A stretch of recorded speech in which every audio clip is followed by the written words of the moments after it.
आपको 3 तरीके पता होने चाहिए। ये तरीके सीखना बहुत महत्वपूर्ण है। इन तरीकों को सीखकर आप आसानी से समझ सकते हैं कि कोई कैसा सोच रहा है। तो आइए, मैं आपको गौतम बुद्ध की एक कहानी सुनाता हूँ जो आपको दूसरों के मन को पढ़ने के तरीके सिखाएगी। बहुत समय पहले की बात है। एक छोटे से गांव में 2 भाई थे। बड़े भाई को अंधा था, इसलिए वह हमेशा घर पर ही रहता था और छोटे भाई खेती करता था। हालांकि खेतों में बहुत सारे जानवर थे और उनके कारण पूरी कृषि बर्बाद हो रही थी। इससे छोटे भाई को बहुत परेशानी हो रही थी। फिर एक दिन उसे एक ख्याल आया कि वह अपने अंधे बड़े भाई की मदद क्यों नहीं लेता, ताकि वह खेतों से जानवरों को भगा सके।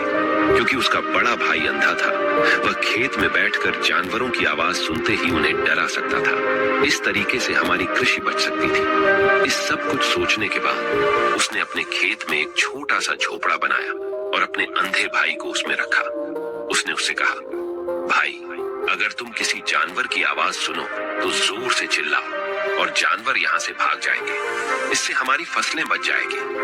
बड़ा भाई अपने छोटे भाई के विचार से सहमत हो गया और खेत में बैठने लगा। जब कभी उसे किसी जानवर की आवाज सुनाई पड़ती, वह तुरंत जोर से चिल्लाने लगता और जानवरों को डरा कर भगा देता। वे कई दिनों तक ये अभ्यास जारी रखते हैं। एक दिन एक हिरण उनके खेत में दौड़ रहा था और खेत को तोड़कर भाग गया। हालांकि एक राजा भी वहां था जो हिरण की पीछा कर रहा था। राजा का ध्यान अंधे भाई पर गया और उनसे पूछा, क्या तुमने यहाँ एक हिरण देखा है? जवाब में अंधे भाई ने कहा, मैं अंधा हूँ, मैं कैसे हिरण देख सकता हूँ?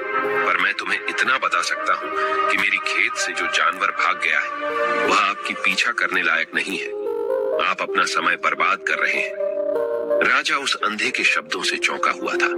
उसे आश्चर्य हुआ कि अंधा यह कैसे कह सकता है कि जो हिरण मैं ढूंढ रहा हूँ वह पीछा करने लायक नहीं है। तब राजा ने अंधे से कहा, क्या तुम मुझसे झूठ नहीं बोल रहे? एक ओर तुम कहते हो कि तुम अंधा हो और दूसरी ओर तुम यह दावा करते हो कि वह जानवर जो यहाँ से भाग गया है मेरे पीछे पड़ने के लायक नहीं है। फिर अंधा भाई ने कहा, ओ राजा, वह प्राणी जिसे तुम हिरण समझ रहे हो वह वास्तव में हिरण नहीं है। वह एक मादा हिरण है और मेरे ज्ञान के अनुसार वह गर्भवती है।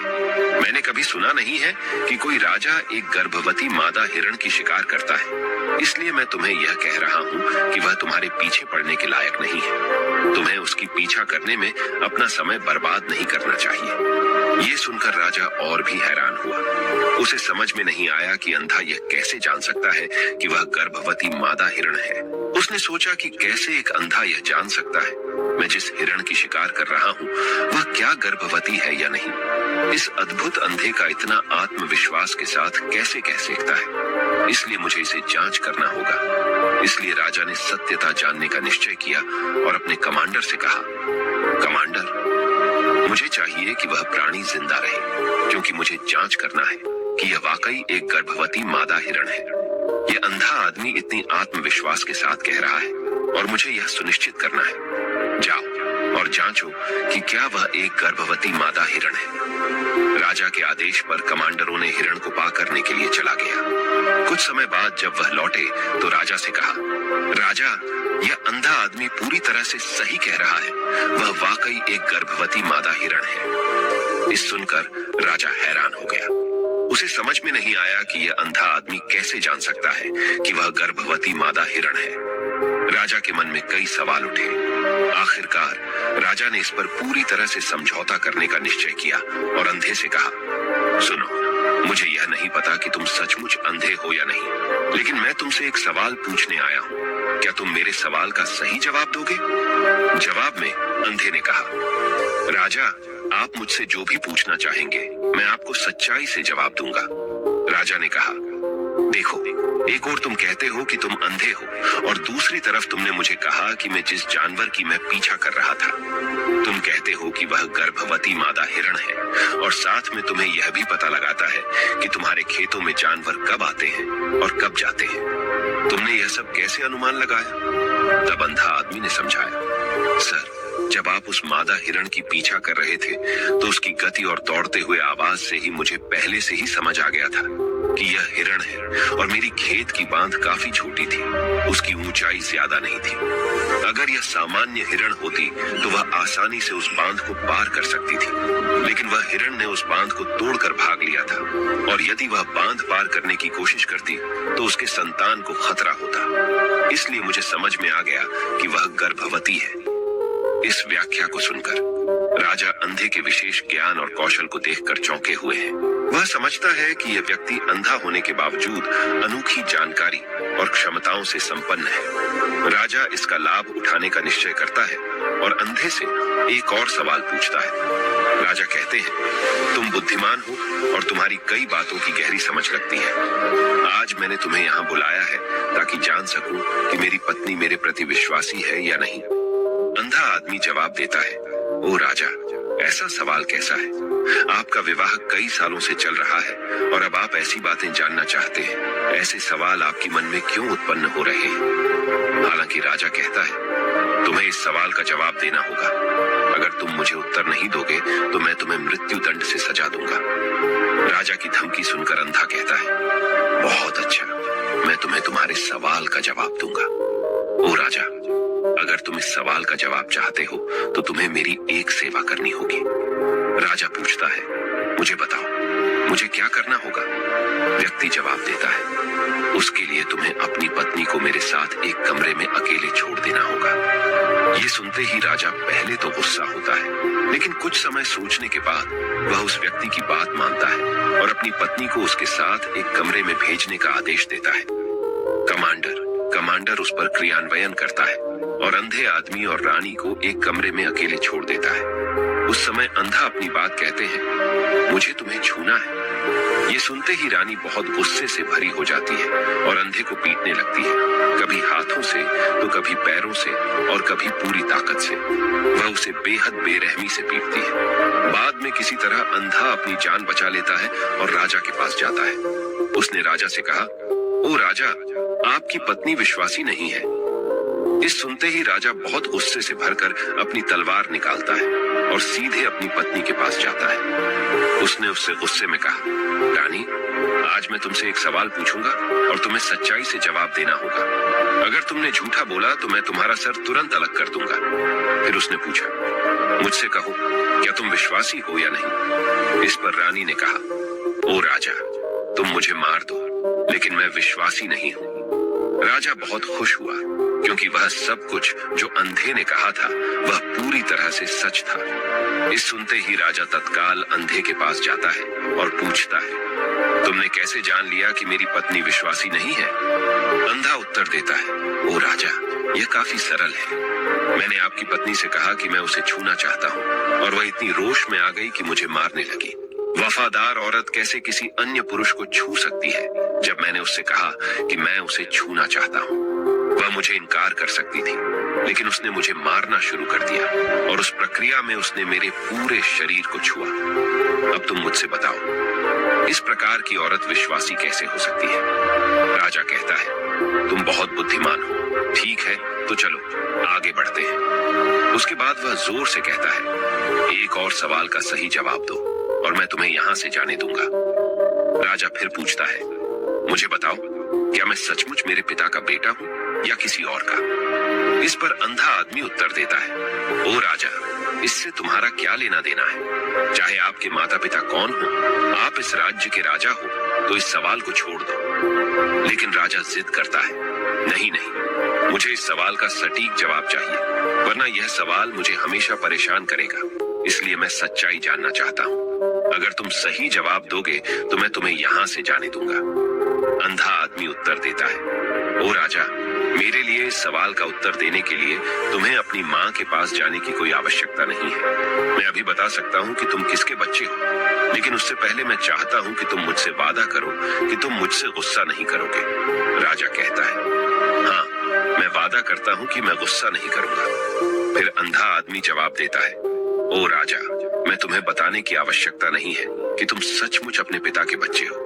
मैं तुम्हें अब बता दूं कि तुम मेरे स्वामी, राजा और परमेश्वर के पुत्र हो। मैं वादा करता हूं कि मैं आपसे गुस्सा नहीं होऊंगा। फिर अंधा राजा से कहता है, तुम सचमुच अपने पिता के बच्चे हो, लेकिन तुम एक कंजूस व्यापारी की छाया में भी हो।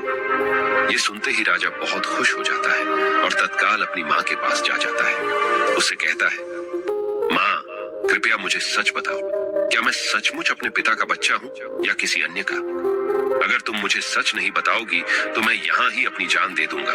मुझे सच बताओ क्या है। राजा की माँ कहती है, पुत्र, तुम सचमुच अपने पिता का बच्चा है, लेकिन तुम एक कंजूस व्यापारी की छाया में भी हो। जब मैं नहाकर अपनी आवश्यकता अनुसार देख रही थी तो मैंने तुम्हारी ऊपर कंजूस व्यापारी की छाया देखी। ये सुनते ही राजा बहुत खुश हो जाता है और तत्काल ही अंधे के पास लौटता है। उससे पूछता है, तुमने कैसे जान लिया कि मेरी ऊपर कंजूस व्यापारी की छाया थी? अंधा जवाब देता है, ओ राजा, आप मुझसे कई सवाल पूछते हैं और मैंने सभी के सही उत्तर दिए। अगर आप कोई अन्य राजा होते तो मैंने अब तक कई पुरस्कार प्राप्त कर लिए होते, लेकिन आपने मुझे कुछ नहीं दिया। मैंने अब तक एक भी पैसा नहीं लिया है। इसी से मैंने अनुमान लगाया कि आप बहुत कंजूस हैं। यह सुनकर राजा हंसते हुए कहता है, जो भी तुम मांगोगे मैं जरूर दूंगा, लेकिन मुझे बताओ, तुम कैसे जान लेते हो क्या सही है और क्या गलत, और तुम इतने सटीक और निष्कलंक उत्तर कैसे दे सकते हो?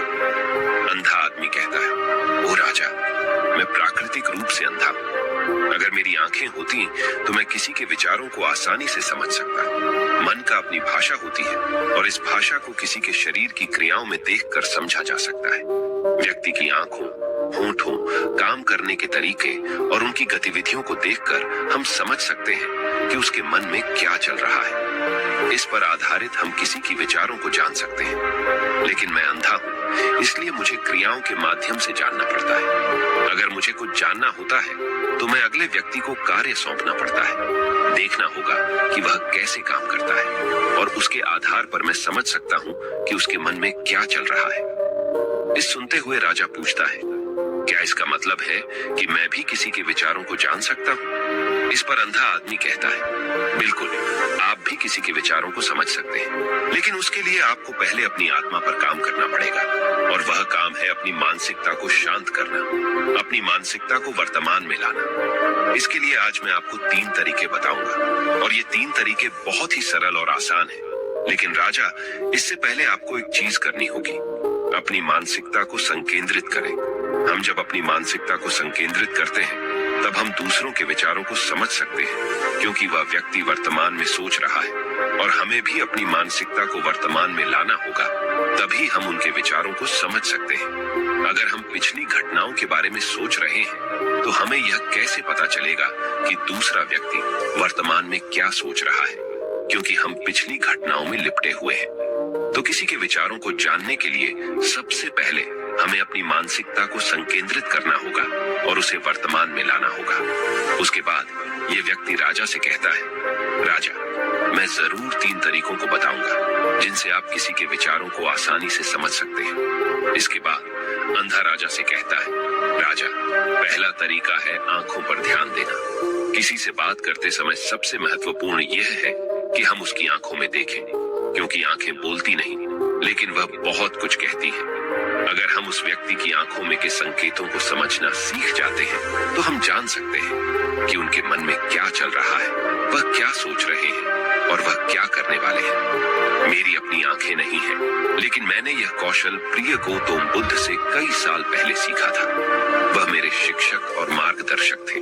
उस समय मेरी आंखें थीं और मैं सिर्फ उनकी आंखों के माध्यम से लोगों के विचारों को समझ सकता था। इसीलिए अगर आप भी दूसरों के विचार जानना चाहते हैं तो आपको उनकी आंखों पर ध्यान केंद्रित करना चाहिए, जैसे कि उनकी निगाह, वह कहां देख रहे हैं और किस दिशा में है। अगर जब आप उनसे बात कर रहे होते हैं उनकी आंखें इधर उधर घूम रही हों तो यह मतलब है कि वे बातचीत से बचने का तरीका ढूंढ रहे हैं और कोई शायद झूठ बोल रहा हो। अगर व्यक्ति सीधे नजर से टकरा रहा है तो यह मतलब है कि उसका डर है कि उनका झूठ प्रकट हो सकता है और लोग सच्चाई को जान लेंगे। लेकिन अगर उनकी आंखें बिना हिले आपको देख रही हैं तो वह शायद ईमानदार हो सकते हैं और उन्हें आपसे बात करना और अपने विचार साझा करना है। इसके अलावा देखें कि उनकी भौं कैसे हिल रही है। अगर वह दूसरी ओर देखते हुए उनकी भौं नीचे जाती है तो वह शायद कुछ सोच रहे हैं या किसी अन्य चीज के बारे में चिंतित है। अगर उनकी भौं ऊपर जाती है और उनकी आंखें बड़ी हो जाती हैं, तो वह आश्चर्यित या जिज्ञासु हो सकते हैं जिन्हें आपके विचारों के बारे में। यहाँ तक कि देखें कि उनकी पूंजी इतनी बड़ी या छोटी है। पूंजी आंख का काला हिस्सा होती है। अगर पूंजी बड़ी होती है तो यह मतलब है कि वह आपको पसंद करते हैं या आपके कहे को पसंद कर रहे हैं। वह उत्साहित या खुश है।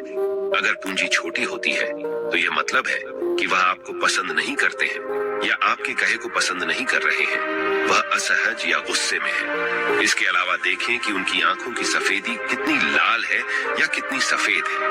आंख का सफेद हिस्सा स्क्लेरा कहलाता है। अगर स्क्लेरा लाल होती है तो यह मतलब है कि वह थके हुए, तंत्रित या बीमार हो सकते हैं। वह आपसे बात करना नहीं चाहते होंगे। मैं एक समय याद करता हूँ जब मैंने एक थके हुए व्यक्ति से मिला था जो यात्रा कर रहे थे।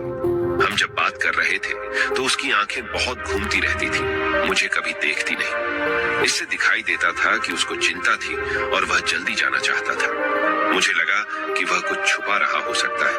वह मेरे साथ बात करना नहीं चाहता था, इसलिए मैंने उससे और सवाल पूछे।